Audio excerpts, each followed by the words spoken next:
Salut les filles. Bonjour, et j'espère que vous avez passé une bonne nuit, que la journée d'hier a été fructueuse et riche en rencontres et en repères nouveaux pour retourner dans nos équipes et essayer d'appliquer un peu tout ce qu'on a entendu, grappiller, etc. Là, nous sommes sur un atelier à dimension assez sympathique, dans une grande salle, mais en toute intimité. Cet atelier s'appelle Le Pluripro de demain s'invente aujourd'hui. Alors bah oui, le grand thème c'est la pluriprofessionnalité et on va zoomer sur les nouveaux métiers, sur les protocoles de coopération. Nouveaux métiers, vous avez entendu parler des infirmières en pratique avancée, des assistants médicaux, on parlera sans doute des coordinatrices parce que c'est quand même un métier qui n'est pas si ancien que ça. Et puis, on fera également un tour sur les protocoles de coopération. Qu'est-ce que ça peut changer dans notre vie d'équipe de tous les jours? Bon, on abordera tout ça. Pour aborder tout ça, pour nous aider à répondre à nos questions, et puis peut-être vous-même avez-vous des questions d'ailleurs. Nous avons sur le plateau Karine Renaud, qui est infirmière en maison de santé à Savenay. Savenay, c'est entre Nantes et Saint-Nazaire. Hein, c'est ça, ouais. Et la Baule. Bon, d'accord. Donc, ouais, c'est bien. Merci d'être venu d'aussi loin. Donc, Karine a une expérience de coordinatrice également. Elle est coprésidente de sa fédération régionale, la PMSL. Et puis, elle a aussi un regard sur ce nouveau métier qu'est que sont les infirmières de pratique avancée. À côté d'elle, vous la connaissez, ça commence à être une vedette, c'est Edwige. Edwige Genevoix, qui est coordinatrice à Tournu. Tournu, c'est pas très loin, c'est en Bourgogne. Et elle est membre du CA de la FMPS en tant que coordinatrice. Elle est également, comme d'ailleurs Karine, formatrice relais de la formation Pacte pour les coordinatrices. Formation Pacte de l'HESP. Brigitte Bouzige, pharmacienne d'officine. Alors, tu es à Les Salles du Gardon, c'est ça? J'ai eu du mal à... C'est ça, hein? Ouais. Donc c'est dans le département du Gard. Voilà, elle va nous réveiller avec son accent, très bien.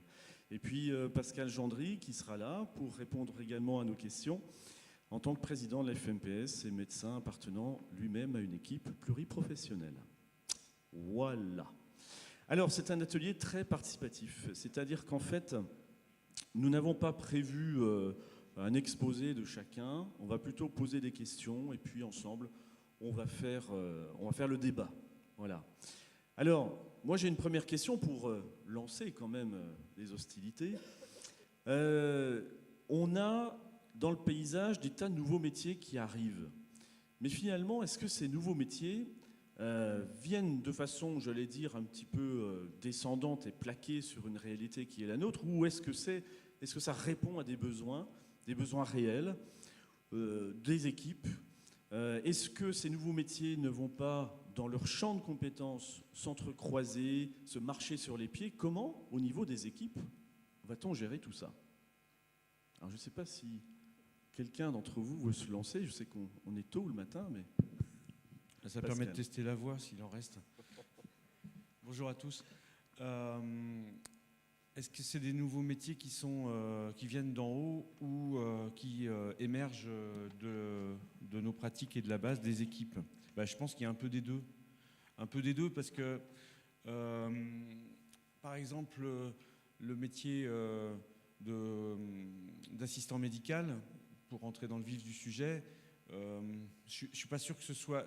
même si les équipes ont un peu dessiné des missions qui leur manquent, le mot assistant médical, il est apparu il n'y a pas très très longtemps, juste avant les déclarations d'Emmanuel Macron au mois de septembre, poussé par quelques syndicats médicaux qui ont bien identifié cette fonction. Mais on ne peut pas dire qu'au niveau des MSP ou des équipes de soins primaires, cette demande de créer ce nouveau métier d'assistant médical était vraiment le fruit d'une volonté vraiment affirmée. Par contre, maintenant qu'il existe, maintenant qu'il va exister, qu'il va être mis en place, Il faut tout à fait qu'on réfléchisse ensemble sur, et d'ailleurs c'est aussi ce qu'a dit Nicolas Revel un peu hier, sur ce que va être en équipe de soins primaires la place de ces assistants médicaux, avec un financement qui est quand même aussi particulier et qu'il va falloir adapter au fonctionnement des équipes de soins primaires. Donc ça, pour les assistants médicaux, on va dire que c'est quand même une fonction qui est appuyée fort par le haut, quoi, en fait. Mais peut-être que c'est une opportunité pour les équipes de soins primaires. Pour la fonction d'IPA, là aussi, on voit que est-ce que c'est une réponse à la problématique d'accès aux pratiques médicales, ou est-ce que c'est la reconnaissance de compétences particulières d'infirmières, d'autant plus que c'est des infirmières qui vont avoir une formation de 2 ans supplémentaires, et que du coup ça s'inscrit dans des pratiques d'équipes de soins primaires qui ont véritablement réfléchi à l'intégration de cette infirmière de pratique avancée. Là aussi, d'une problématique peut-être un peu descendante, à nous d'en faire une problématique intégrative au sein de l'équipe. Sur la fonction de coordination, alors ça c'est plus quelque chose qui a émergé, j'ai envie de dire par contre, de la base, avec des équipes qui ont très rapidement, une fois constituées, vu qu'il y avait une nécessité de cette fonction, qui l'ont d'ailleurs mis en place sans financement initial avant que l'ACI soit là et reconnaisse mieux le financement de la fonction de coordination. Mais dès l'époque des NMR, et même pour des équipes qui ne touchaient pas de NMR, la fonction de coordination a émergé souvent, et encore, on l'a vu hier à une réunion de coordinateurs, encore parfois sur un mode de bénévolat. Donc c'est pour dire aussi si c'est un besoin de l'équipe. Et donc après, l'ACI, là par contre, reconnaît vraiment véritablement la fonction de coordinateur, et donc avec là une réponse à un besoin net de coordination. Donc je pense qu'il y a les deux. Je ne sais pas si vous êtes d'accord sur ça, et si la salle est d'accord. Brigitte. Juste pour compléter, si on prend un peu de recul aussi, c'est qu'on voit, évidemment, pour moi ça part du terrain, ces nouvelles fonctions, ces nouveaux modes d'exercice en coordination, ça crée donc des fonctions nouvelles, et au sein des professions, et on voit arriver ces nouvelles professions, alors je dirais d'une manière très logique. Bon, la coordinatrice évidemment, puisqu'il y a quand même un énorme travail de coordination, les infirmières avec les IPA notamment. Pourquoi ? Parce que on sait très bien que, et ça c'est pas un scoop, hein, c'est qu'on a 3 professions qui sont absolument liées au départ, hein, c'est le médecin, le pharmacien et l'infirmière. Donc pourquoi ça touche en premier les infirmières, cette transformation ? C'est parce qu'effectivement c'est ce besoin qui est plus grand entre guillemets que les autres, hein. Je ne mets pas de hiérarchie dans les exercices, mais c'est la vérité. Et nous, les pharmaciens aujourd'hui, on voit qu'on commence à être confrontés à ce type de demande, à ce type d'évolution qui va demander demain de faire des pharmaciens qu'on est aujourd'hui, d'autres pharmaciens avec d'autres fonctions, de créer. Donc je pense que c'est un petit peu en tache d'huile que tout ça ressort. J'ai l'impression que ça ne pousse pas au même moment, mais que tout arrive et que toutes ces fonctions vont se transformer. On est vraiment aujourd'hui dans un virage où toutes les professions médicales vont être touchées, entre guillemets. Moi, je trouve que c'est très positif, hein, par ce genre de choses, quoi. Je ne sais pas si vous êtes d'accord, mais quand on prend du recul, c'est un peu ça, quoi. Oui, alors justement, tout à l'heure, on discutait entre nous, médecins, tous les professionnels ont également, j'allais dire, une réaction, même en équipe pluriprofessionnelle, une réaction un petit peu de sauvegarde, entre guillemets. L'infirmière IPA va faire de la coordination, elle va les assistants médicaux vont faire. Bon, il y a une sorte d'empiètement, ça. Karine, Edwige, vous en pensez quoi ? Puis après, je demanderai à nos amis de donner leur réaction. Qu'est-ce que j'en pense ? Je pense que de toute façon, tout ce qui est nouveau fait peur, de base. On a toujours peur de perdre de la hiérarchie, tout un tas de choses. J'aime beaucoup ce qu'a dit Pascal quand on parle plutôt d'opportunités. Alors effectivement, il y a des besoins qui émergent de l'équipe, puis tout d'un coup, il y en a qui sont un petit peu plus descendants. Cependant, quand je vois le nombre toujours plus grand de participants aux journées, c'est bien preuve qu'on peut sur le terrain prouver des choses. Et puis quand le modèle descendant n'est pas le bon, si ensemble on arrive à construire quelque chose qui vient du terrain et qui vient confronter un peu ce qui est descendant, je pense qu'on peut faire bouger un petit peu les lignes. Donc j'ai envie d'être très optimiste sur ces nouveaux métiers et me dire que de toute façon on avancera. Ok, regard de Karine, et puis après je vous montrerai votre regard à vous. Effectivement, moi aussi, j'ai entendu des équipes qui ont ces craintes-là. Après, je pense qu'il y a vraiment beaucoup de choses à faire et du coup, chacun a sa place. J'ai entendu aussi des coordinatrices qui ont peur que du coup les IPA fassent la coordination. Alors que pour moi, il y a différents niveaux en fait de coordination et je pense que l'IPA a toute sa place sur le parcours, ce que ne fait pas forcément la coordinatrice de la maison de santé. Donc il y a de la place pour tout le monde et puis après c'est à chaque équipe de réfléchir à la place qu'il veut donner à ce nouveau professionnel et ça se construit dans l'équipe, même si effectivement il y a des choses qui peuvent descendre sur les grandes lignes du métier, etc. Après c'est au sein de chaque équipe de réfléchir à tout ça. Et vous, chers amis, vous en pensez quoi de tout ça? Est-ce que vous voulez témoigner ou poser une question éventuellement? Mais le témoignage nous intéresse. Savoir un peu comment vous allez accueillir, comment vous, éventuellement, si vous en avez besoin ou pas, de ces nouveaux métiers. Qui veut prendre la parole? Difficile, je ne vous vois pas trop avec les lumières, oui. J'accours.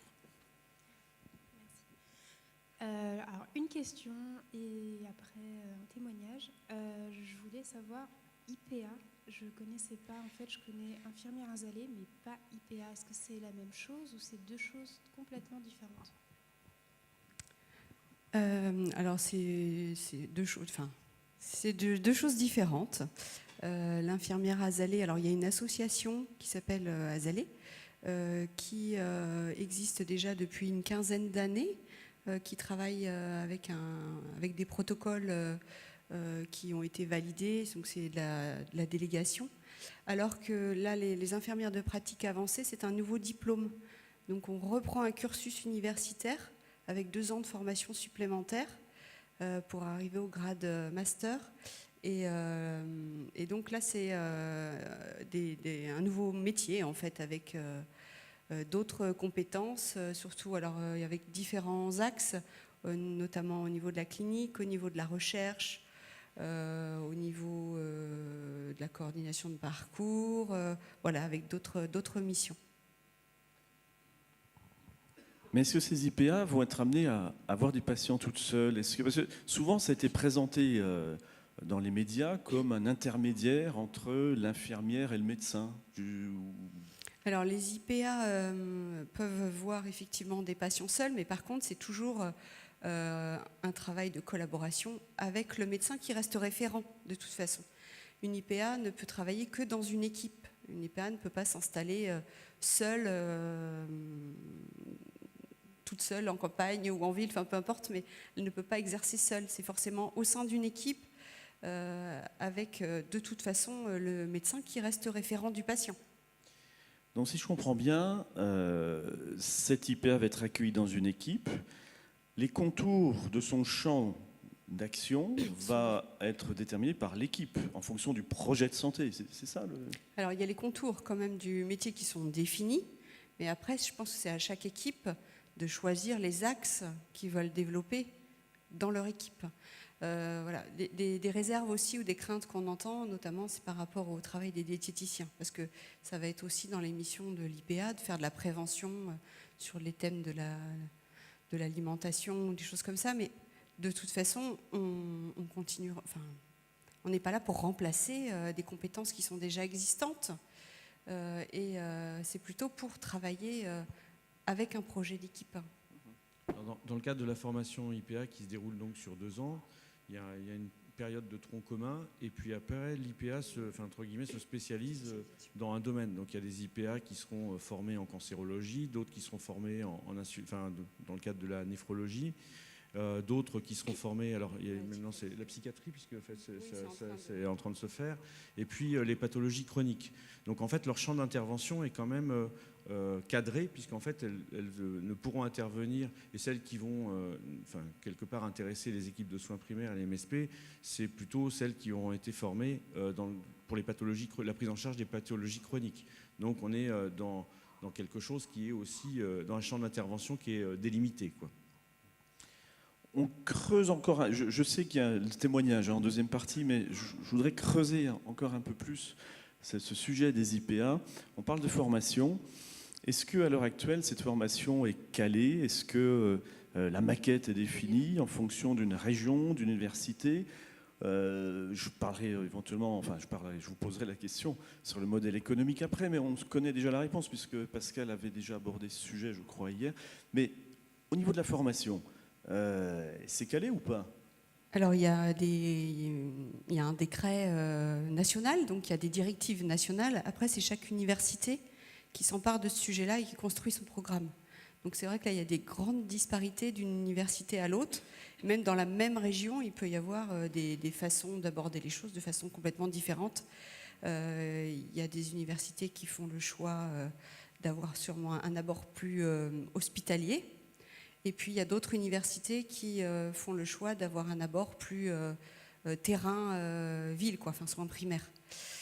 Donc il y a vraiment le grand écart. Alors, le grand écart sur Alors il y a encore, je crois que je ne dis pas de bêtises, il doit y avoir une douzaine de facs qui sont validées comme lieu de formation de ces IPA. Je crois que c'est une douzaine.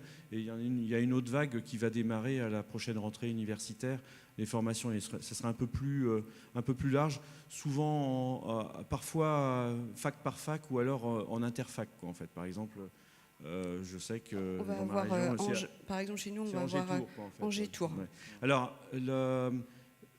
pour l'instant, il y a encore relativement peu et trop peu d'infirmières de ville qui suivent cette formation, sans rentrer dans les problématiques de financement de la fonction d'IPA. Le financement de la formation pose quand même un souci, puisque naturellement, si c'est une infirmière hospitalière qui suit cette formation, ça rentre dans le plan de formation hospitalier.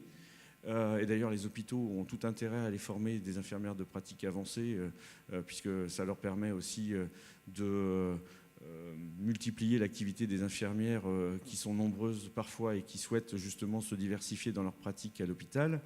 Par contre, pour une infirmière libérale, c'est compliqué parce que ça dure 2 ans, il y a un stage de 6 semaines. Et la rémunération, il y a Et puis il y a des universités en fait qui ont fait le choix de faire une formation vraiment à temps plein. Donc c'est-à-dire qu'une infirmière libérale qui souhaite intégrer cette formation doit arrêter de travailler. Donc là, ça devient très compliqué. Et il y a des aides, FIR. Oui, il y a les ARS qui financent l'indemnité pour perte de revenus, mais dans une limite de 10 000 euros. 10 600 euros, je crois, pendant 2 ans. Inscription inclus? Ah non, ça permet de payer notamment les frais d'inscription. Ok, on est d'accord. Donc c'est quand même très compliqué et parfois un peu limitant, quoi. Très limitant. Il y avait la deuxième partie, après j'ai vu la main qui se levait, il y avait un témoignage. Je ne voulais pas couper le... Non, c'était juste pour dire que je suis dans une MSP à l'heure actuelle et on a appris, ça fait 3 ans qu'on est ouvert. Au début, on voulait gérer nous-mêmes la coordination et cette année, on a pris quelqu'un en... Désolée. Alors, juste en fait, ça fait 3 ans qu'on est ouvert. Au début, on voulait gérer nous-mêmes la coordination parce que ça faisait des financements en plus à sortir tous les mois. Et cette année, on a décidé de prendre quelqu'un parce qu'on s'est aperçu qu'il y avait vraiment... En fait, c'est vraiment un métier, c'est pas quelque chose qu'on peut faire à côté. Et je voulais juste préciser cela parce que c'est très important. Enfin, je trouve que depuis qu'elle est avec nous dans la maison de santé, elle a vraiment apporté quelque chose. Alors là, on zoome sur la coordinatrice.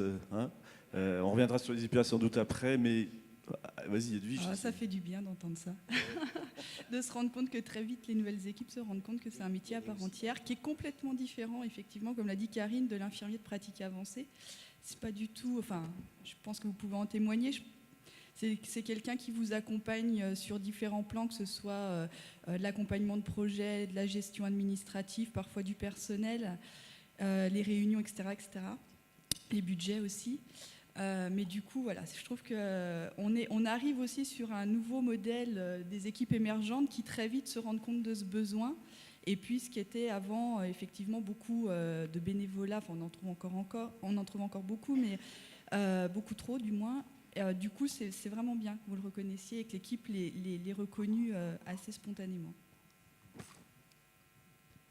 Bonjour, je voulais revenir effectivement sur les IPA. Nous, notre particularité, c'est que dans notre maison de santé, c'est l'infirmière Azalée qui fait le master IPA.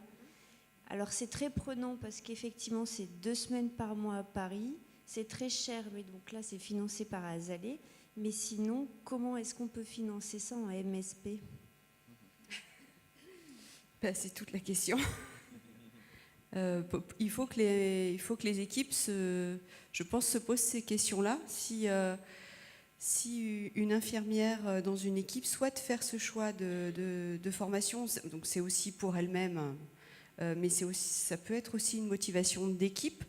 Moi, je trouverais intéressant que l'équipe puisse l'aider à faire cette formation. Donc après 2 semaines, donc ça veut dire quand même qu'elle peut travailler la moitié du temps. Bon, après, elle ne prend plus de vacances pendant 2 ans, mais bon, c'est un autre sujet. Voilà, il y a des universités qui sont sur du temps plein. Donc là, moi, je sais même pas comment, je vois pas comment on peut faire, parce que, alors bon, en Azalée, on est salarié, enfin souvent, on peut être aussi en libéral, mais sinon, une infirmière libérale qui travaille qui doit laisser son temps plein, donc c'est-à-dire qu'elle perd sa patientèle, elle laisse tout. Je ne pense pas qu'il y a eu une prise de conscience sur cette question-là. Donc il y a des universités là qui ont fait le choix de travailler sur un autre format qui vont permettre aux libérales de s'impliquer dans ces formations. Près de chez moi, il y a une université là qui réfléchit à un format 3-4 jours par mois, plus de l'e-learning. Voilà, c'est pas encore complètement ficelé, mais voilà, ça part comme ça. Donc là, ça permet quand même de garder une activité. Mais voilà, je pense que c'est une vraie réflexion d'équipe. Et pardon, mais du coup, j'avais juste une autre question pour les terrains de stage. Comme c'est une nouvelle formation, c'est vrai que les 2 premières années, elles essuient un peu le manque de formation. Oui, alors on a aussi un gros challenge, là, c'est ce qu'on a dit hier dans le discours. On a un gros challenge que les maisons de santé deviennent terrain de stage pour les infirmières de pratique avancée. Parce que il y a 2 dangers, c'est que seuls les services hospitaliers soient des terrains de stage. Et si on veut qu'il y ait des infirmières de pratique avancée dans nos équipes, c'est mieux qu'elles viennent faire leur stage chez nous. Ça, c'est un premier point, un enjeu stratégique pour la formation. Et surtout aussi, ce terrain de stage permet actuellement à des équipes qui n'ont pas d'infirmières de pratique avancée de réfléchir sur ces pratiques en accueillant des infirmières de pratique avancée. Et là, il y a très très peu de stages. Je crois qu'aujourd'hui, là, moi je suis à Dijon, mais dans ma maison de santé, on accueille pour la première fois une infirmière de pratique avancée. Ça dure 6 semaines, le stage, et elle a son planning a été fait de telle sorte qu'elle consulte avec, je crois, c'est 4 ou 5 maîtres de stage, mais médecins. Mais elle va aussi rencontrer, elle a des journées avec, tu vas être ravi, avec le pharmacien, avec 2 pharmaciens de la MSP. Elle a des journées avec les cabinets infirmiers des MSP. Elle a des journées avec l'équipe qui s'occupe de l'éducation thérapeutique. Bref, ça permet aussi non seulement d'accueillir des infirmières qui trouvent un lieu de stage et qui vont aussi se projeter dans l'exercice en MSP. Et ça permet aussi à l'équipe de s'approprier cette nouvelle fonction. Donc c'est un rôle aussi pédagogique pour l'équipe de voir ce à quoi une infirmière azalée pourrait servir au sein de l'équipe. Donc il y a un double enjeu et un double intérêt pour les équipes d'accueillir des infirmières azalées dans leur pratique. Oui, parce qu'il y a... Je suis très fatigué. Non. En fait, il y a IPA, deux périodes de stage. Il y a une période en fin de première année qui est effectivement de 6 semaines et il y a une deuxième période de stage qui est de 4 mois en fin de cursus. Pour ne pas mettre les équipes en difficulté, je pense que c'est vraiment très important de réfléchir à comment se construit le stage. Parce que là, c'est pareil, comme ça s'invente, les universités ne sont pas du tout aidantes sur ce sujet-là. Il faut prendre des stagiaires et après débrouillez-vous. Donc c'est très important de réfléchir à cette convention, enfin la convention et la mise en pratique. Comment est-ce qu'on l'accueille, qu'est-ce qu'elle va faire, quels sont ses objectifs, voilà, comment on s'y prend. Ok, au premier balcon, une question là-haut. Oui, donc Michel Dutèche, Occitanie. Pour la formation des IPA en Occitanie, les 2 facs de Montpellier et de Toulouse, c'est le DUMG qui est en compétence de formation. Donc l'idée peut-être c'est de trouver des modes de partenariat fédération et DUMG. Deuxièmement, dans la deuxième année du master, dans le master 2, il y a une formation sur la pluripathologie et donc peut-être que ça vaudrait le coup aussi de réfléchir à intégrer avec les DUMG dans la formation sur polypathologie les IPA. L'autre point, mais qui a déjà été soulevé, je suis un peu redondant avec les intervenants précédents, c'est le financement. Il est clair que le financement pour une infirmière libérale, c'est un sacrifice personnel très important et pas toujours, d'abord pas souhaitable et ni faisable. Donc peut-être qu'il faudrait trouver des financements avec les ARS régionales, un accord avec les ARS régionales pour financer ces formations. Voilà, ouais. C'était ces 2-3 aspects. Nous, on travaille en Occitanie sur ce projet avec un institut de formation qui pourrait faire des modules de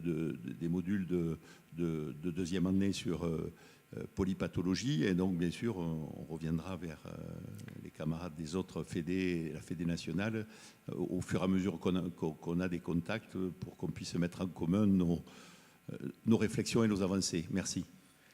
Là, avec ma casquette de coprésidente de la fédération régionale, effectivement, on est allé au contact des universités. On a été, ils nous ont sollicité, et puis on s'est rencontrés pour discuter effectivement, alors déjà du contenu des formations, voilà, des stages. Et puis, on a aussi rencontré les responsables ARS, les responsables pédagogiques qui s'occupent de l'ensemble des formations. Et eux-mêmes, je pense, n'avaient pas conscience de ce sacrifice dont vous parliez, de la professionnelle qui s'engage dans cette formation.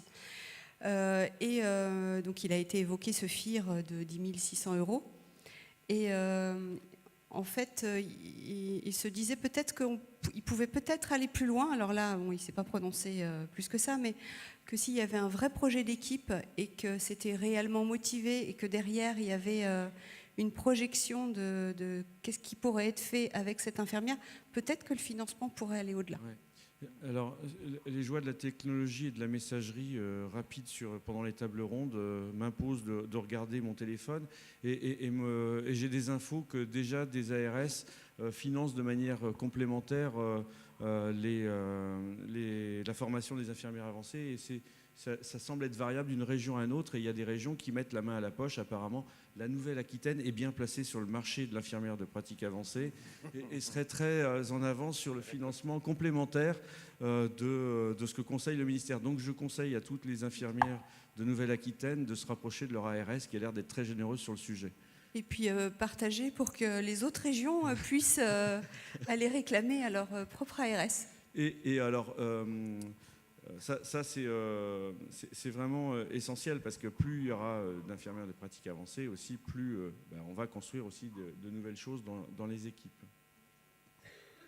Ouais. Oui, juste une petite réflexion qu'on a eue nous, au sein de l'équipe concernant l'activité après de l'infirmière de pratique avancée et nos infirmières libérales qui se posaient la question de se lancer ou pas dans la formation, se posent aussi la question après, est-ce qu'on peut avoir un temps partiel d'infirmière pratique avancée et de garder une activité de soins libérale tradie à côté. Est-ce que c'est entendable? Est-ce qu'on est forcément salarié donc on ne peut plus être libéral? Enfin, toutes ces questions se posent. Alors, Oui, moi, bien sûr, on peut garder notre activité libérale. Après, la difficulté, c'est bien d'identifier les différents temps et ne pas mélanger les deux casquettes, surtout. C'est très important. Effectivement, pour le moment, on a beaucoup parlé de salariat des IPA, mais hier, j'ai quand même entendu Monsieur Revel qui disait que là, il commençait à avoir des négociations et qu'il serait certainement possible aussi d'avoir une activité IPA en libéral et qu'il y a des négociations qui vont démarrer. Donc voilà, je pense que tout est possible. Après, c'est vraiment bien clarifier le temps pour chaque chose. Alors Nicolas Revel a dit un truc très intéressant, enfin il a dit plein de trucs intéressants, mais notamment sur ce sujet avec la renégociation de l'ACI pour les MSP et éventuellement l'intégration de cette fonction IPA dans une option à l'ACI pour les équipes qui vont acquérir cette nouvelle, ce nouveau métier. Ça, c'est quelque chose d'important parce qu'en fait, je vous rappelle le principe de l'ACI, c'est que en fait, l'enveloppe est allouée à la CISA et la CISA fait comme elle veut après pour répartir les financements qui lui arrivent. Et donc, si elle a envie de financer un temps d'IPA, elle le fera selon les modalités qu'elle a choisies. Donc, c'est pas forcément... ça peut être du salariat, mais ça peut être aussi de la vacation ou du taux horaire, etc. Donc, les évolutions de l'amendement dans le cadre du PLFSS 2019 permet aussi à l'équipe de choisir les modalités dans lesquelles elle va faire intervenir l'IPA, quoi, en fait. Donc ça, c'est aussi quelque chose d'intéressant parce que ça veut dire que c'est bien le collectif qui décide de l'intégration et de la fonction, mais aussi des modalités de rémunération. Donc c'est de la négociation interne de l'équipe, quoi. Alors si l'équipe choisit l'intervention d'une infirmière azalée qui aurait choisi, qui aura fait la formation IPA, ben c'est la volonté de l'équipe. Si l'équipe choisit que c'est une infirmière libérale qui a un temps d'infirmière de pratique avancée, c'est l'équipe qui choisit. Et si c'est qu'une infirmière de pratique avancée qui est sous un mode salarié, mais qui n'est pas dans le cadre d'Azalée, mais qui est dans le cadre de la CISA, c'est l'équipe qui aura choisi. Donc là, c'est vraiment... Et ça permet clairement une réflexion autour de l'intégration de la fonction et de l'appropriation par l'équipe de la fonction. Et juste une remarque concernant les terrains de stage. Nous, on était éventuellement partants pour accueillir des IPA, sauf qu'on ne sait pas quelle fac autour de chez nous le fait, à qui s'adresser, au-delà de passer par la Fédé, voilà, mais sinon, on ne sait pas. Donc, c'est peut-être au-delà de notre cas, je pense qu'au niveau national, les équipes ne savent pas à qui proposer leur... Alors nous, on a eu beaucoup de mal à ça, parce qu'on a le listing des facs qui proposent ces formations, mais clairement, on aurait besoin, et au niveau des fédérations régionales et au niveau de la fédération nationale, de savoir quelle équipe est prête à accueillir des stagiaires et de diffuser l'info auprès des stagiaires elles-mêmes qui cherchent des lieux de stage. Parce que ça, c'est un enjeu majeur et ça, on ne le sait pas. Et quand on a des DMG qui contactent soit la fédération régionale ou la FFMPS, on n'est pas fichu de leur dire telle équipe est susceptible d'accueillir une infirmière de pratique avancée. Ça, c'est vraiment important. On a ce travail de recensement et qui permettra un meilleur accueil aussi de cette fonction et d'intégration de cette fonction. Je profite d'être le porteur de micro pour faire une petite réflexion aussi. Ouais. Dans notre MSP, nos infirmières libérales ont fait une formation Azalée et ont tenté pendant 1 an de conjuguer pratique libérale et éducation thérapeutique. Même si en théorie c'est possible, en pratique ça a été un échec parce qu'elles n'arrivaient vraiment pas à changer de casquette aussi facilement que ça. Et puis d'autre part, je ne sais pas si c'est un cas unique, mais dans notre MSP, donc les infirmières libérales n'ont pas pu se lancer dans l'aventure IPA, mais elles sont quand même très inquiètes de voir arriver des IPA dans la MSP. Est-ce qu'il y a d'autres infirmières qui peuvent témoigner sur le sujet? Ça serait bien. Alors, Dominique Rossi, je suis médecin généraliste en milieu rural en Haute-Saône. Donc, nous accueillons pour la première fois une IPA. Donc, en fait, le DMG, puisqu'on dépend de la faculté de médecine de Besançon, s'est adressé à notre fédération régionale pour savoir, parmi les MSP, qui souhaiterait prendre en stage une IPA. Alors, ça s'est décidé autour des maisons de santé. C'était vraiment l'inconnu pour toutes les équipes, il faut le savoir. Déjà, premièrement, ça s'est fait très rapidement parce qu'il y avait un délai très court. Du coup, notre équipe a accepté. Elle est arrivée chez nous. On a su ça le mercredi et le lundi, elle était déjà en stage chez nous. Donc, il a fallu qu'on crée tout d'abord un binôme puisqu'il fallait qu'il y ait un médecin référent et une infirmière référente. Donc, c'est une infirmière libérale qui a accepté d'accueillir cette infirmière IPA et un de nos médecins généralistes. Alors, le principe, nous, on voulait lui expliquer avant tout ce que c'était que l'exercice coordonné. Donc, c'est une belle réussite parce qu'après un mois de stage, elle a compris un peu l'intérêt des maisons de santé. On l'a fait tourner, c'est-à-dire qu'on lui a demandé de passer des journées, pas uniquement chez le médecin généraliste. Elle est allée avec une infirmière, elle est allée chez les kinés, elle est allée également avec notre diététicienne. Notre psychologue, c'est un peu plus compliqué parce que la psychologue, pour l'instant, n'accepte pas de stagiaires, c'est un peu à part. On l'a fait participer à nos actions de mission de santé publique. L'atelier Bien Vieillir actuellement qui est en route, elle est venue participer. Donc en fait, le retour, c'était l'inconnu, on ne savait pas où on allait. Elle ne savait pas trop où elle allait, en sachant que elle, son projet, c'est la néphrologie en milieu hospitalier.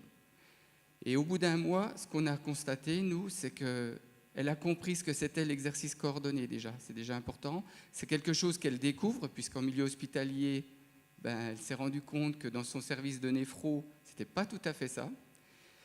D'autre part, nous, ça nous a apporté aussi quelque chose, parce qu'en fait, elle est beaucoup dans la recherche. C'est quelque chose au sein de notre équipe qu'on n'est pas du tout en avance. Voilà. Et c'est une belle expérience. Après, ce n'est pas quelqu'un qui restera chez nous, ça c'est sûr.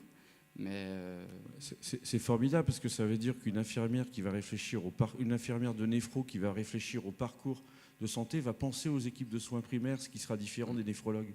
Tout à fait. Oui. C'est vraiment le retour très positif de l'expérience. Voilà. Merci Dominique pour ce témoignage. Il y avait aussi, alors oui au-dessus, Christian, il y avait Michel aussi en bas après. Oui. Ok. Alors au fait, il n'y a pas que les IPA dans les nouveaux métiers, mais on reviendra tout à l'heure.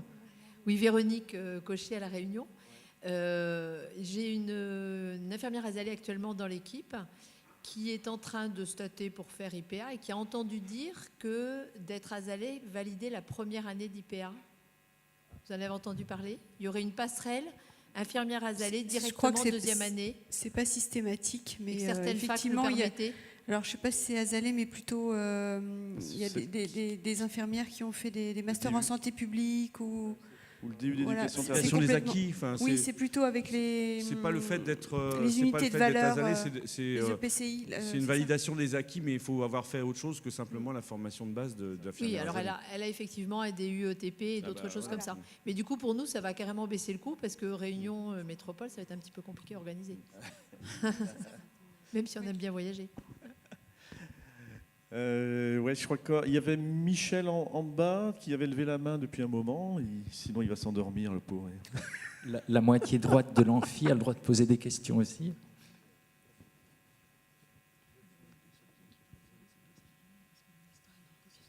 Donc Michel Serin, FEMASCO.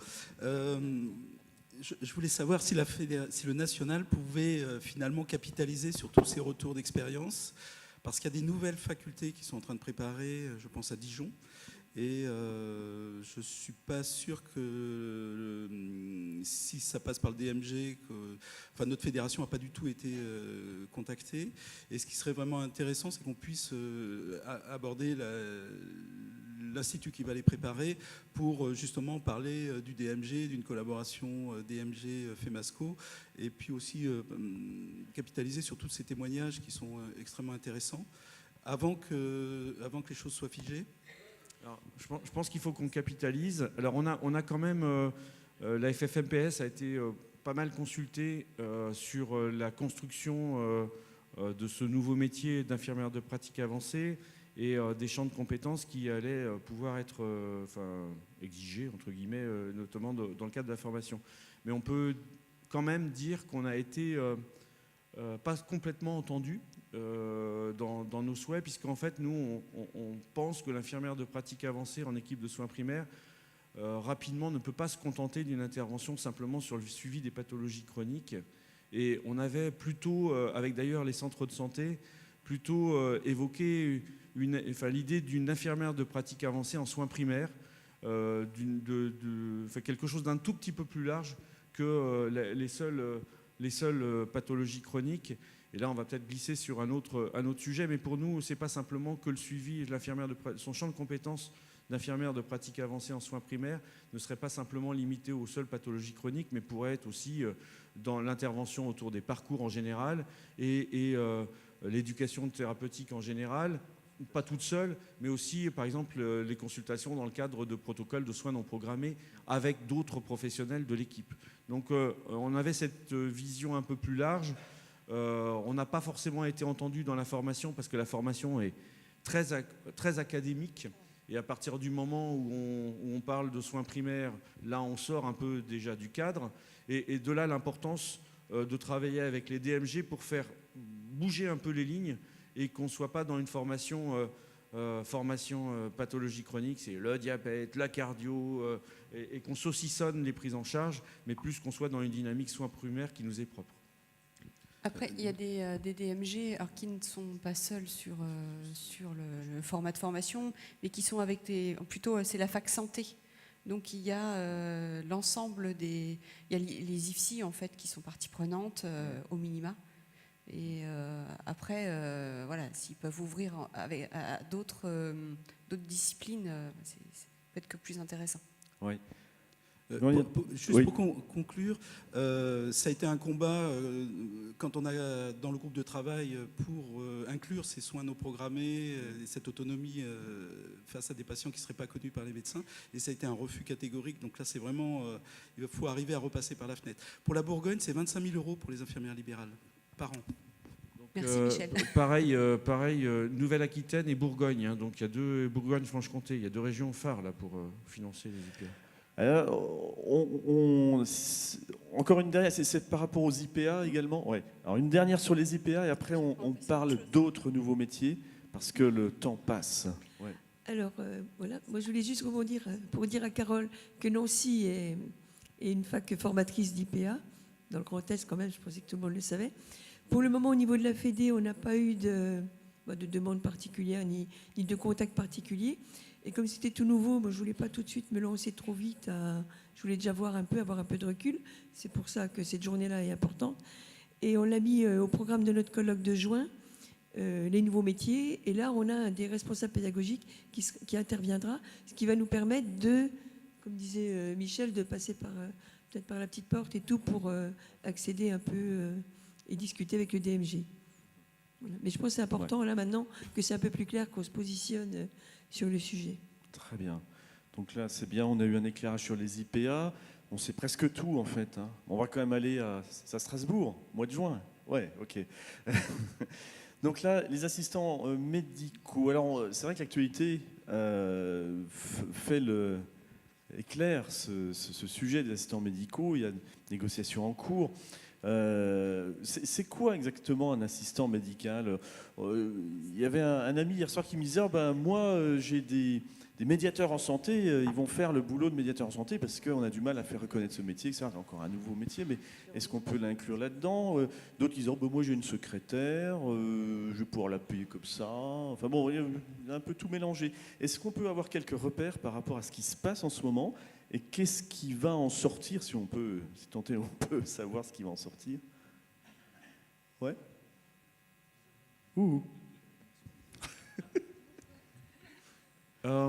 Des repères. En fait, le repère premier, c'est dire que l'assistant médical, il est négocié dans le cadre des conventions avec les médecins. Donc, clairement, le financement va être alloué aux médecins. Et donc, avec une fiche de poste ou des missions qui sont, pour l'instant, au niveau où on en est des négociations, qui reste encore assez imprécise dans ce qu'on va exiger, en tout cas sur les missions de l'assistant médical. Mais si vous avez entendu les propos de Nicolas Revel hier, j'ai envie de dire, appropriez-vous cette fonction et faites de l'assistant médical au niveau des équipes ce que vous en voulez, quoi, en fait. Et ça, alors c'est très bien, c'est parfait. Sauf que ça pose quand même un petit souci parce que faites ce que vous en voulez. Nous, au niveau d'une équipe de soins primaires, ça ne va pas forcément être la même chose que ce que vont en faire 2 ou 3 médecins qui vont se partager l'assistant médical à titre isolé dans leur cabinet qui n'est pas une MSP, quoi, en fait. Et c'est évident que l'arrivée d'un assistant médical dans une équipe médicale au sein d'une MSP, mais comme l'assistant médical au sein de l'équipe entière, pose quand même quelques petits soucis. Alors je ne parle même pas des soucis logistiques, de murs, d'espace où on consulte. Ça naturellement, nous avons tous des châteaux avec plein de pièces disponibles, parfois même pas pour le coordinateur, mais l'assistant médical, on ne sait pas où on va le mettre. Et ça va être aussi compliqué. Je ne parle pas de ça. Mais clairement, c'est évidemment pas une secrétaire dans une MSP, parce que la plupart des MSP ont déjà des secrétaires. C'est pas non plus une infirmière, puisqu'on a déjà des infirmières. C'est pas non plus quelqu'un qui va prendre en charge à lui tout seul les soins non programmés, parce qu'on a des protocoles de coopération avec les autres professionnels qui pourraient nous permettre de prendre en charge des soins non programmés. C'est pas simplement quelqu'un qui va remonter les bas des mamies et enlever les bodys et les couches de nos nourrissons. C'est peut-être quelqu'un qui va nous aider collectivement à mieux structurer la donnée dans les comptes rendus des consultations ou des actes infirmiers ou des autres professionnels, qui va peut-être nous permettre de mieux comprendre ce qui se passe autour des parcours des patients en lien avec l'infirmière de pratique avancée, mais avec le médecin généraliste ou l'infirmière.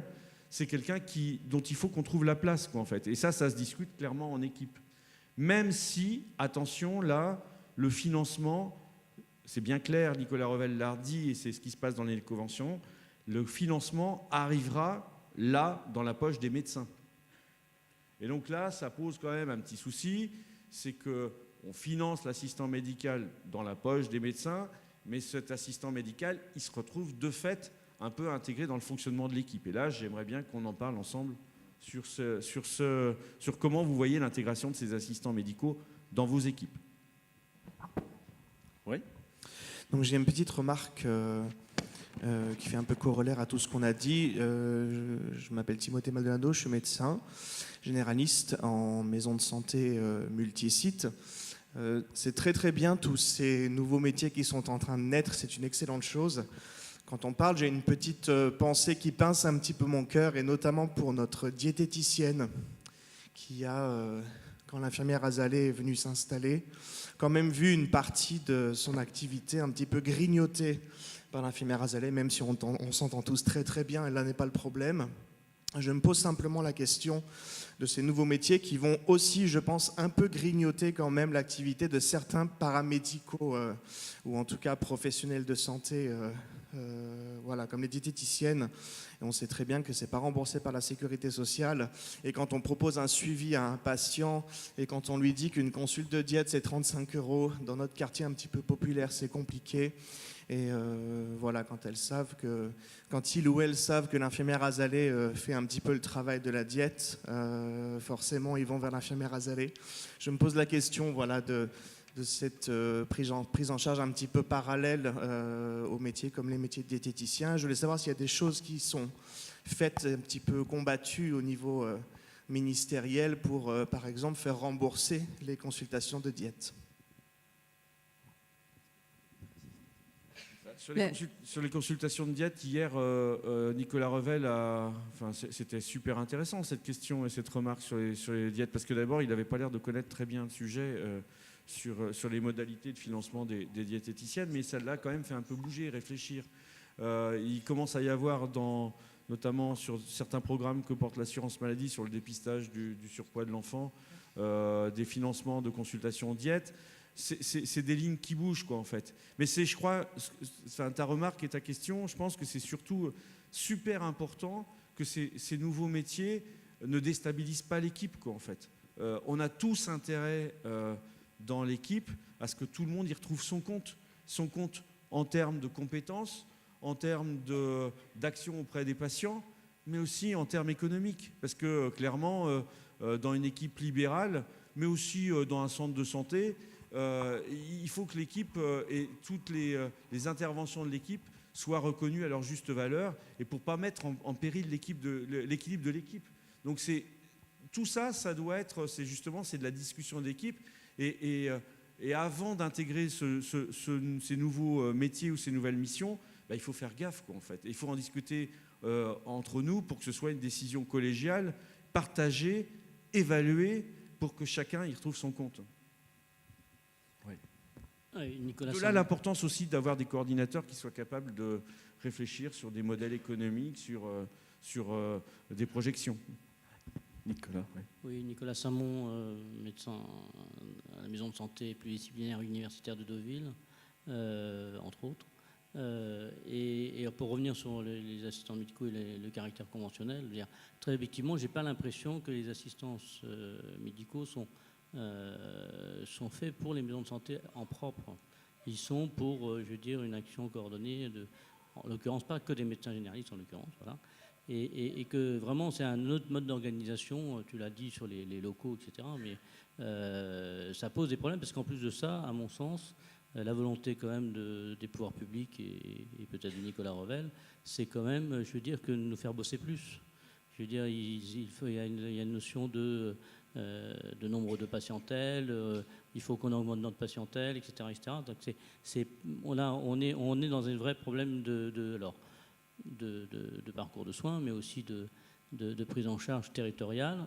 Et voilà, moi je suis particulièrement prudent tant qu'on n'a pas vu. Mais je partage ça. Enfin, c'est pas parce que là dans cette table ronde on parle des nouveaux métiers ou des nouvelles professions que toutes les maisons de santé doivent intégrer ces nouveaux métiers ou ces nouvelles professions. On est bien d'accord. Ça existe, c'est des opportunités éventuellement dans certaines situations à intégrer dans le projet de santé, mais clairement, si une équipe le sent pas, elle le sent pas, quoi, en fait, elle le fait pas, quoi, en fait. Oui, le petit problème, c'est qu'il y a quand même, il va y avoir une très forte pression dès que la convention va être signée, si elle est signée.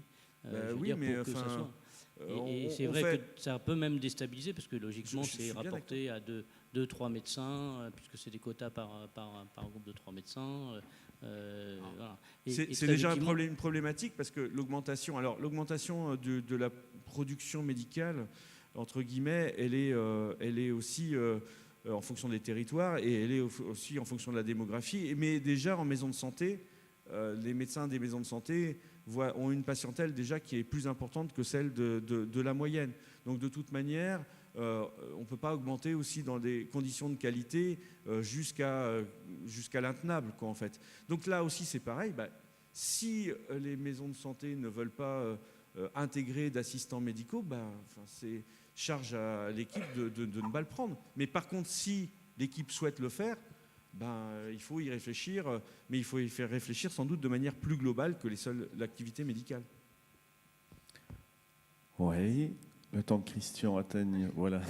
Bonjour, alors moi je suis infirmière sur Tignieux dans l'Isère, infirmière libérale. Moi je trouvais dommage qu'à la base, quand on s'est installé en maison de santé avec les médecins, le projet était commun, on s'est investi, et je trouve que c'est dommage qu'il n'y ait pas eu une implication des infirmières libérales, plutôt que, en plus, en voulant faire la formation d'IPS, on s'est aperçu que c'était impossible, autant du temps, du financement, tout ça. Donc je trouve que c'est dommage qu'on n'ait pas plus poussé les infirmières libérales à leur donner du temps pour s'investir dans la maison de santé, pouvoir acquérir ce métier, sans forcément repasser par des études, surtout qui nous sont impossibles au niveau du temps. Enfin, on en a parlé tout à l'heure.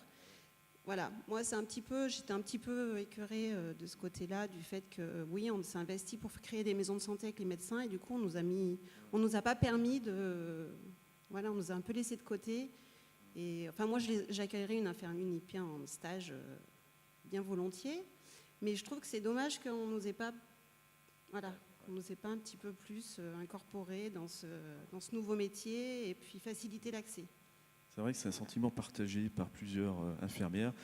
Je ne sais pas. Karine, tu veux réagir là-dessus ? Oui, je partage aussi effectivement ce constat.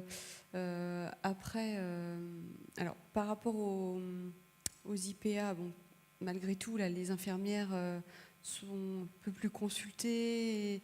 Il y a des choses qui sont mises en place par rapport à ça. Par contre, les assistants médicaux, là, on se sent complètement en dehors.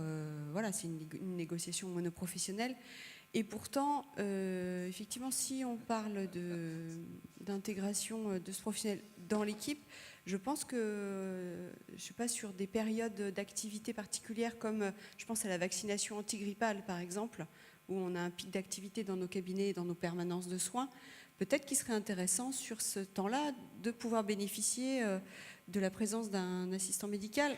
Mais je ne sais pas comment ça va être possible au sein d'une équipe si le financement arrive dans la poche du médecin. Donc ça va être une vraie question. Et après, on sait que des fois, les discussions au sein des équipes peuvent être un petit peu tendues. Ça peut frotter un peu, surtout quand il s'agit de parler d'argent. Oui. Et puis ce qui est difficile aussi, là, c'est qu'on ne connaît pas non plus le contenu de la formation. Enfin, qui va s'occuper, quel est le profil, en fait, de ces assistants ? On ne sait pas si c'est des gens qui ont plutôt un profil aide-soignant, plutôt administratif. Voilà, il y a beaucoup de questions encore. Donc, tant que ça reste flou, on peut se l'approprier quand même. C'est peut-être une opportunité pour définir ce dont on a besoin. Oui, mais après, bon, c'est vrai qu'on se pose la question de pourquoi est-ce que les infirmières n'ont pas été sollicitées pour ce genre de poste. Après, là, bon, c'est mon avis, hein, mais l'infirmière, je ne me vois pas, moi, comme assistante médicale. Je pense que j'ai d'autres compétences qui sont d'ailleurs méconnues et sous-estimées et sous-utilisées en libéral. Et je pense qu'on pourrait faire déjà beaucoup plus que ce que l'on fait, tout en restant dans notre cadre de compétences.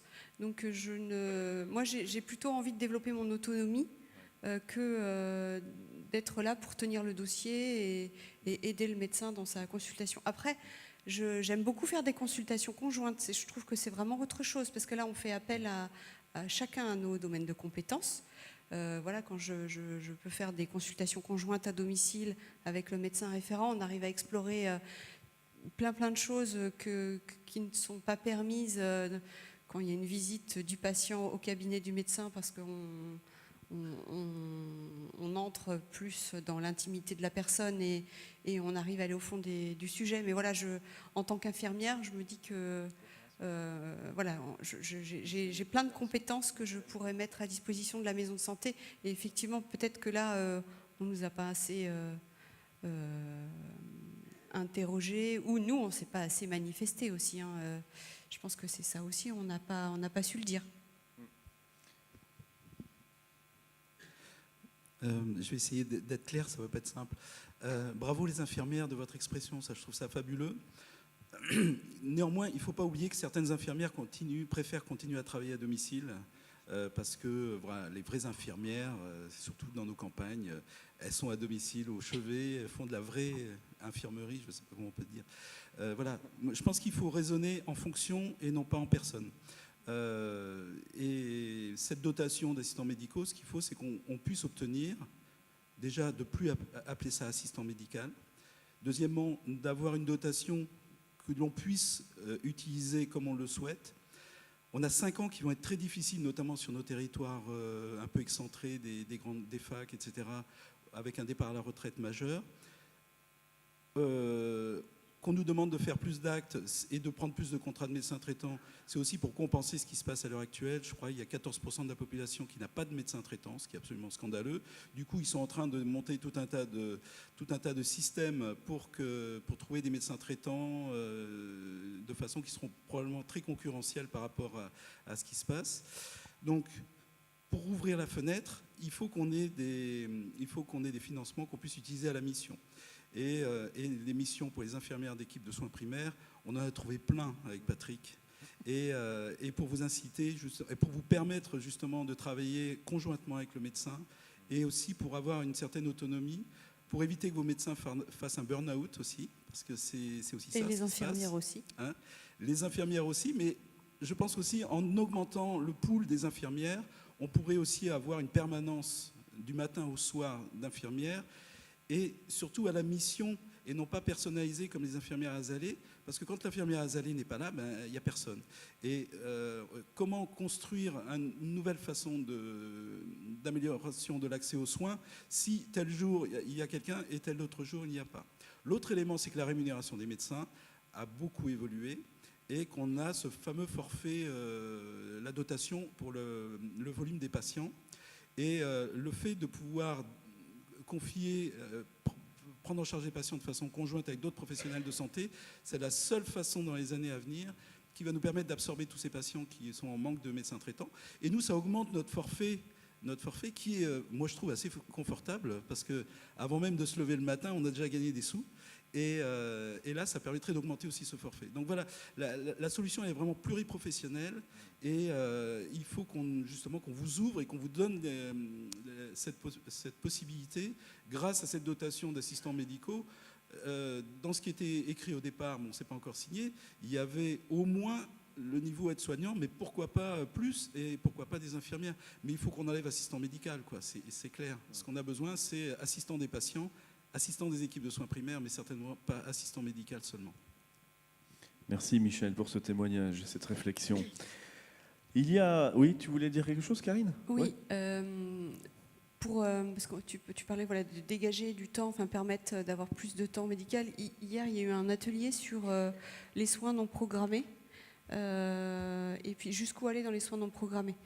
Et en fait, moi, j'étais étonnée du nombre d'items, de thèmes proposés pour faire des soins non programmés. Voilà, on imagine, on sait qu'il y a des articles 51 là, sur des thèmes comme la cystite, la lombalgie, etc. Et il y a d'autres thèmes qui sont ressortis, dont les professionnels délégués pourraient être d'autres personnes que les infirmiers. Hein. Je sais pas, on a parlé de l'ongle incarné, du coup c'est le pédicure podologue, de la détresse psychologique, c'est la psychologue. Voilà, les pharmaciens peuvent être concernés aussi par plein d'autres thèmes. Donc je pense qu'il y a plein de choses à faire au boulot. Alors pour ceux qui n'ont pas pu assister à l'atelier en question, qui est très intéressant et qui alimente cette réflexion, on pourra avoir le compte-rendu, la synthèse sur le site de la FFMPS. Voilà. Ok. Donc voilà, ça c'est pour la petite info. Une dernière intervention. Puis encore. Après, j'aimerais bien qu'on aborde les coopérations. On va voir. Justement, dans la coopération, c'est le gros souci qu'on a, nous, dans notre MSP, ce qu'on parle de répartir pour les médecins, assistants médicaux ou infirmiers. Le gros souci qu'on a, nous, c'est que nos infirmières sont 3. On a ouvert donc, il y a 3 ans. Pendant 2 ans, ils sont obligés à être à la maison de santé toute la semaine, du lundi au vendredi. Et là, ça fait 6 mois, 1 an qu'on a arrêté parce que les patients, il y a une éducation qui n'arrive pas à se faire, ne veulent pas aller voir les infirmiers, ils veulent rester avec leur médecin. Et Je pense qu'avant de penser à faire plein de compartiments, il faut voir aussi avec les patients, parce qu'ils ne veulent pas. Enfin, moi, je vois, ça faisait 2 ans, les infirmières faisaient pour tout ce qui était vaccin. Les patients continuaient à prendre rendez-vous avec les médecins pour se faire vacciner, alors que c'était juste un vaccin. Alors, je pense que c'est une éducation qui est très longue. Moi, ça fait une dizaine d'années que je suis installée en tant qu'infirmière libérale. Ça fait une dizaine d'années qu'on a une permanence ouverte, qu'on a petit à petit élargie.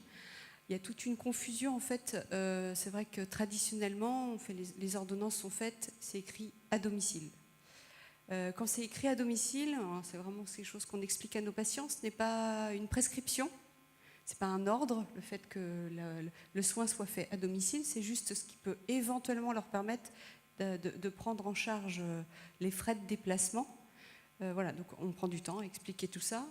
Et donc petit à petit, on voit nos permanences se remplir et il y a des soins pour lesquels on ne se déplace plus, notamment les vaccins, les ablations de fils, voilà.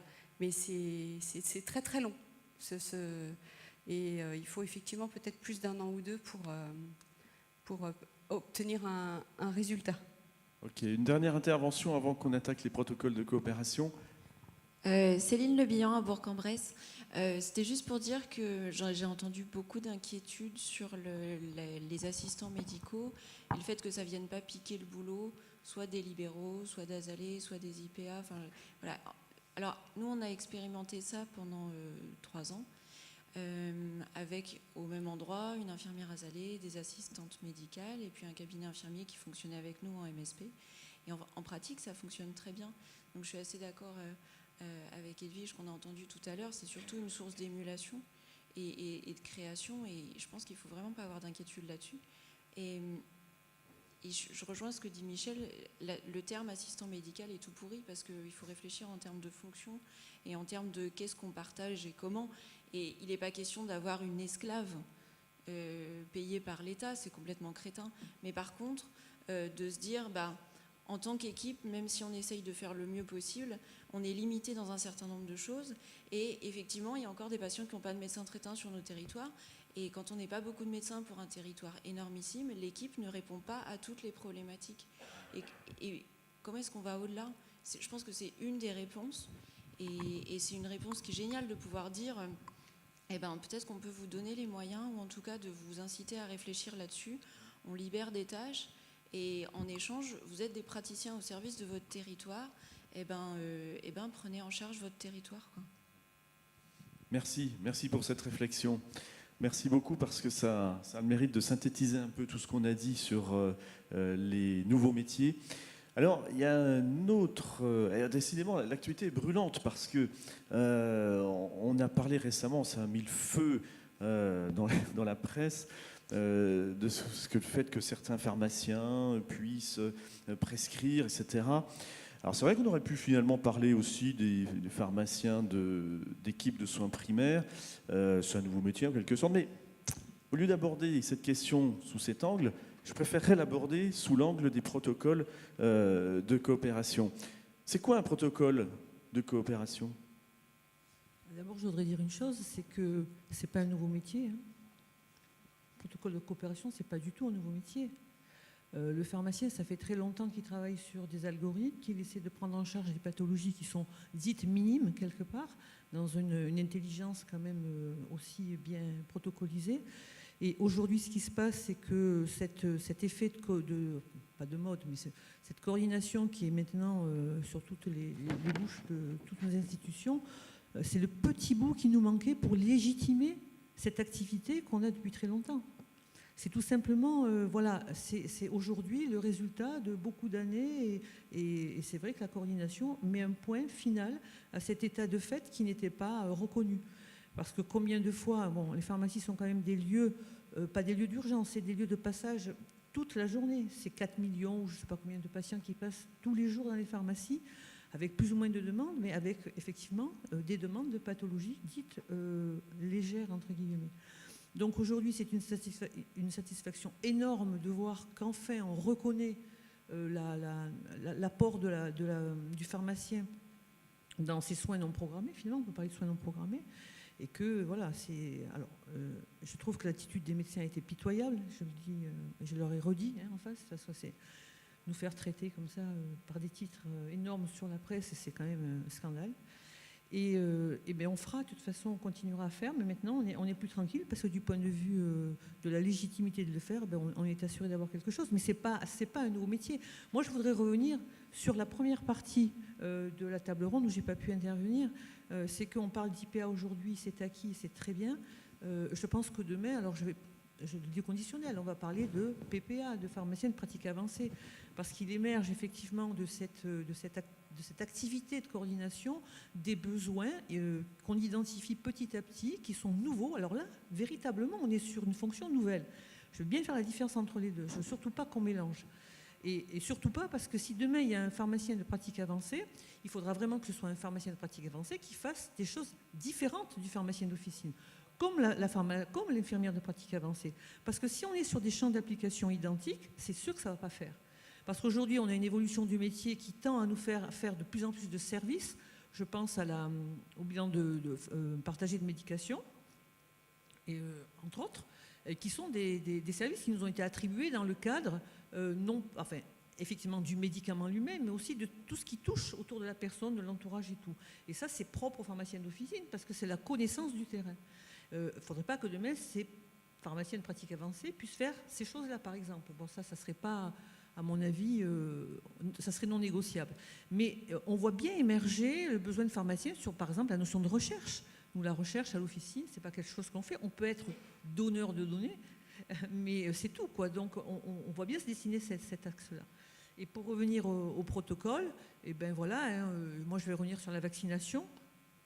La vaccination, on le sait aujourd'hui, ça là aussi, voilà, bouleversement, changement, attitude corporatiste et autres. Et puis on voit en fait qu'on a une population qui est venue et qui était extrêmement satisfaite du service. Pourquoi ? Parce que, rapidité, puisqu'on n'avait pas besoin de rendez-vous, avec, bien sûr, tout le protocole de formation. Enfin bon, on ne va pas revenir là-dessus. Finalement, on en a fait je ne sais pas combien, on en a fait des centaines de milliers en France, sur 4 régions seulement. On a fait surtout des personnes qui n'avaient pas d'infirmière, parce que quand même, tous les gens n'ont pas besoin d'infirmière, heureusement. Donc on n'a pas été sur le terrain des infirmières. Les médecins sont ravis parce que ça leur a fait gagner du temps. Donc on voit bien que, quelque part, quand on commence véritablement à discuter, à coopérer, on arrive à des choses extrêmement positives. Et demain, l'exemple de la cystite est un exemple typique de prise en compte de personnes quand même qui sont souvent, qui ont besoin d'avoir une réponse immédiate. Et c'est vrai que le samedi, malheureusement, je ne vais pas dire un chiffre, mais combien de régions, de territoires sont sans médecin le samedi. C'est quand même incroyable qu'on puisse laisser une femme avec une cystite le samedi, le dimanche, le lundi. Aujourd'hui, on a un protocole qui est extrêmement bien déterminé, avec toutes les assurances de sécurité qu'on peut avoir. Écoutez, je pense que c'est tout au bénéfice du patient, parce qu'encore une fois, on est en train de se recentrer sur nous en disant oui, nous, mais c'est le patient quand même qui est au cœur de tout ça. Il faut bien imaginer que ce n'est pas parce que je vais prendre tel acte que voilà, on va parler entre infirmières, machin. Non, c'est le patient. Donc il faut que, voilà, je pense que la coordination a vraiment fait aboutir plein de choses aujourd'hui qui étaient en suspens comme ça. Et ça, c'est super bien, quoi. Ok, merci. On voit donc ça, c'est intéressant. Cette notion de pharmacien de pratique avancée que vient d'avancer Brigitte. Est-ce qu'il y a des remarques, des questions sur ces... Oui, Michel, décidément, tu es productif aujourd'hui.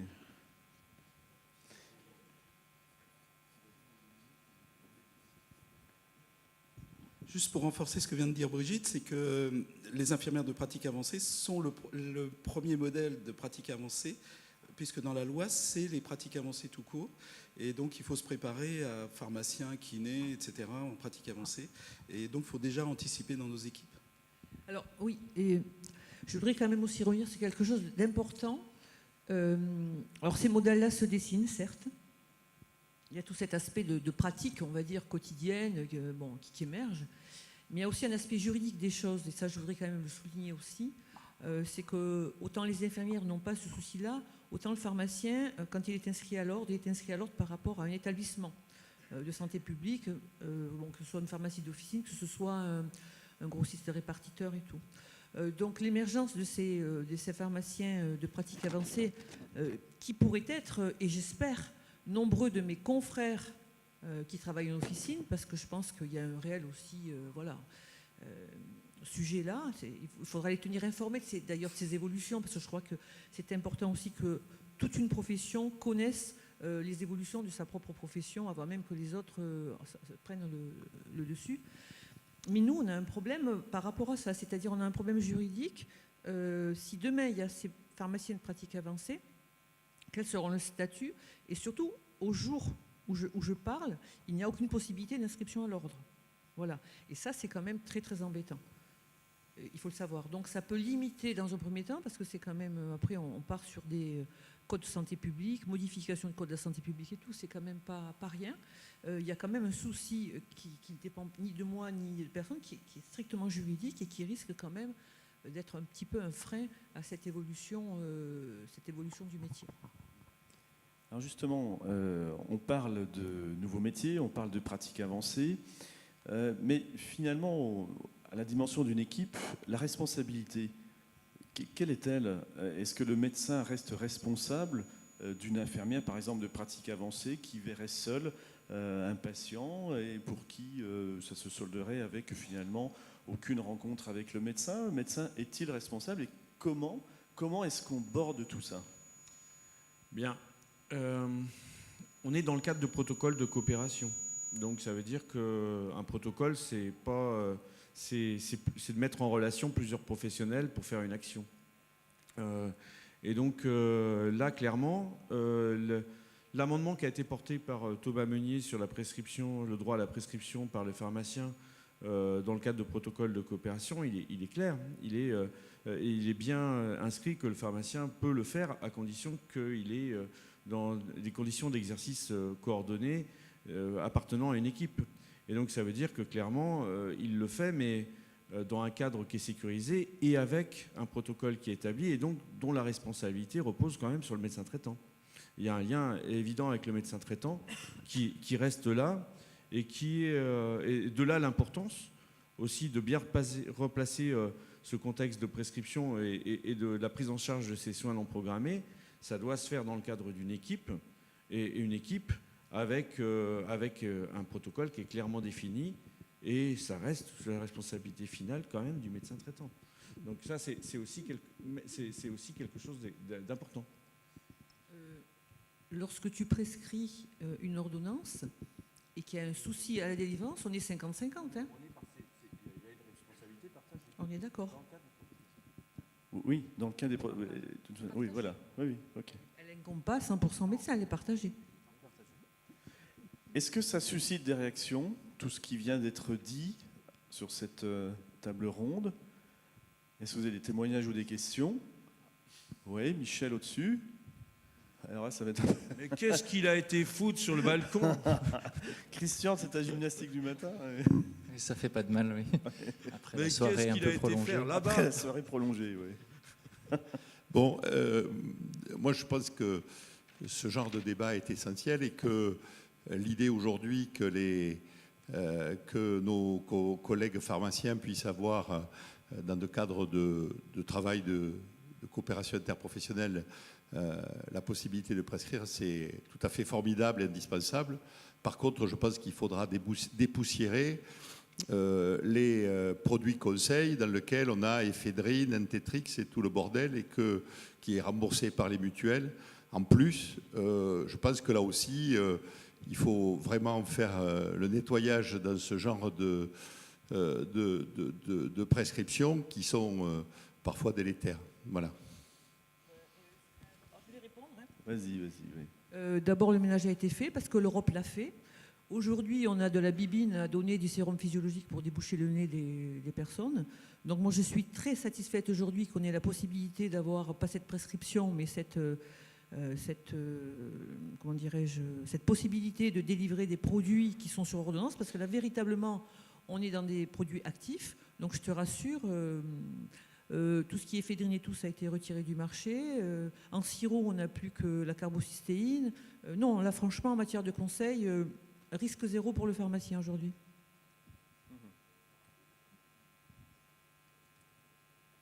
Ouais. Christian, où es-tu? Oh, pardon. Oui. Un instant d'inattention. Pas t'endormir, hein, Christian. Ouais. Oui, bonjour, Étienne Deslandes, je suis médecin généraliste. J'ai un peu participé à l'écriture des protocoles de coopération. Pour répondre à la question sur la délivrance de médicaments qui sont parfois pas forcément utiles dans ces indications, je pense que c'est aussi le but de ces protocoles, c'est de donner la possibilité à des soignants d'avoir une vraie réponse à des problématiques sur lesquelles actuellement ils n'ont pas forcément de réponse adaptée. Et donc là, on crée quelque chose qui permet d'avoir une réponse qui soit la meilleure. Et qui soit une réponse validée par l'équipe, qui reste dans le cadre d'un suivi, dans le cadre d'un suivi du patient, qui reste aussi sous conditions de sécurité et de qualité aussi, de délivrance et de traçabilité, ce qui est aussi extrêmement important aussi dans le parcours du patient. C'est pas open bar, quoi, en fait. On est bien dans le cadre d'un exercice en équipe de soins primaires. Tu as participé, attends, regarde le micro, tu as participé à l'écriture, tu pourrais nous montrer, nous dire un peu le chemin de cette écriture pour la validation, etc., et le rôle peut-être de la fédération régionale et nationale, je ne sais pas. La façon dont ça s'est fait, l'idée ça a été, il y a plusieurs équipes sur le plan national, il me semble que c'est les équipes de la Loire et de l'Ain. On a travaillé donc sur les systèmes, je ne sais plus si on les a cités. C'était dans le cadre des consultations non programmées avec ouais. système. Hein, donc les cystite, systèmes, c'est varicelle, cystite, angine, lombalgie, entorse et rhinoconjonctivite allergique. Le travail a été fait en groupe pluripro, ça a été assez intéressant. La première mouture a été envoyée au mois d'août. On a eu un retour de l'HAS il y a un mois. Et donc là, on est sur l'écriture, sur la seconde écriture suite aux remarques de l'HAS. Et donc ça avance quand même plutôt bien. On a des retours plutôt positifs de l'HAS. Ouais. Et l'idée, c'est donc la validation HAS, l'utilisation par vous qui êtes dans la région Rhône-Alpes-Auvergne, puis ensuite la mutualisation possible avec les autres équipes d'autres régions. C'est ça le réseau des fédérations, c'est intéressant. Clairement, après, une fois que ça sera validé en Rhône-Alpes-Auvergne, l'idée c'est très rapidement la possibilité que d'autres équipes saisissent leur propre ARS en disant bah, tiens, l'équipe d'Ambérieux, ils ont déjà mis ça en place. Et donc, nous aussi, on veut le faire, quoi, en fait. Et là, on aura un rôle, nous, de communication très important. Par contre, pour la validation de ces protocoles, ils ont été déposés, je crois, au mois de juin ou juillet l'année dernière. C'est toujours pas validé. Et la ministre, dans son message, et Cécile Courage l'a dit dans le discours d'hier, c'est qu'on simplifie un peu ces protocoles pour que ça aille un peu plus vite. J'ai l'impression, mais c'est dit à demi-mot, peut-être en faisant que l'HAS ait une position un peu moins prépondérante, en tout cas de validation beaucoup plus rapide et de lecture beaucoup plus rapide, parce que là, c'est quand même le parcours du combattant pour faire un protocole de soins non programmés. Et comme tu l'as dit, Karine, c'est très intéressant aussi que d'autres équipes ont des idées sur des protocoles, d'autres thématiques, parce que ça veut dire aussi qu'on va pouvoir aussi imaginer d'autres prises en charge. Mais attention, là encore, ces protocoles seront à la main aussi des équipes, si elles le veulent ou pas, de les mettre en place. Et ça aussi, c'est quelque chose d'important, parce qu'il faut être quand même vigilant là-dessus. C'est qu'il faut aussi que tout le monde s'y retrouve en termes de fonctionnement, en termes de projet, mais aussi en termes économiques. Donc ça aussi, c'est aussi quelque chose qui est à prendre en compte. Il n'est pas question de déshabiller Pierre pour habiller Paul. Et ça doit se faire dans le cadre de négociations d'équipe. Un protocole, ça fait partie de la vie d'une équipe, de la dynamique d'une équipe, et c'est clairement, ça ne doit pas être imposé à l'équipe. Je rebondis juste sur l'équipe, parce que je pense que c'est important. Je parle sur la validation de Karine, qui en a fait l'atelier hier. Je pense que ce qui a été important dans l'atelier hier, c'était de montrer que ces protocoles ne sont possibles que via le pluripro. Et c'est ce qu'on n'entend pas aujourd'hui dans les médias et dans tout ce débat, c'est qu'on entend Le pluripro n'existe pas dans tout ce qu'on entend sur tout ça. Alors qu'en fait, ça n'existe que par le pluripro. Il n'y a que le pluripro qui permet de sécuriser des pratiques comme ça. Et ce n'est pas envisageable autrement. C'est vrai que la difficulté, c'est que tout ce qui est communication, en fait, ça oppose les professions, plutôt que ça met en valeur la coopération et le travail ensemble. C'est ce qu'on voit avec les pharmaciens, par exemple. Oui, vous vous êtes fait taper... Oui, parce que c'est de la politique pure. Mais bien sûr. On n'est pas dans le pratico-pratique, c'est tout, mais ça, on le sait. Des algorithmes sur des pathologies possibles à l'officine, il y en a une bonne dizaine qu'on a identifiées, sur lesquelles, effectivement, les équipes peuvent se mettre d'accord, et j'espère que très rapidement, on pourra y avoir droit avec, effectivement, tout ce qu'il y a avec, la traçabilité, l'échange et tout, en équipe pluripro. C'est quand même du temps de gagner pour le médecin, il faut le voir de ce côté-là aussi, parce qu'aujourd'hui, ils sont tous surbookés, on le sait, ils n'arrivent plus à prendre de patients, donc c'est du temps médical libéré qui va permettre de prendre des patients beaucoup plus lourds, entre guillemets, à soigner. Franchement, il faut être simple un peu dans ces raisonnements et dire que ne faut pas chercher midi à 14h, quoi. On est sur la bonne voie, chacun son boulot, il y a du boulot pour tout le monde. On voit bien que les infirmières vont sur le terrain alors que le pharmacien ne peut pas y aller, donc elles font peut-être des choses qu'on pourrait faire nous, mais c'est tout à fait normal qu'elles le fassent elles, et inversement. Et il faut avoir une réflexion au-delà de notre métier, de notre propre corporatisme, quoi. Ok. Nouveau métier, protocole de coopération, autant de cordes à l'arc des équipes pluriprofessionnelles pour monter en qualité, monter en efficience. Merci à vous, merci Karine, merci Edwige, merci Brigitte, merci Pascal. N'oubliez pas, ouais, si vous pouvez, si vous avez encore l'énergie. N'oubliez pas que vous pouvez sur l'application Gomeo, et ce serait sympa, de mettre une appréciation sur cet atelier. Ça nous aide à améliorer également la qualité de ces journées. Merci à vous, à tout à l'heure, dans une demi-heure, pour la plénière finale.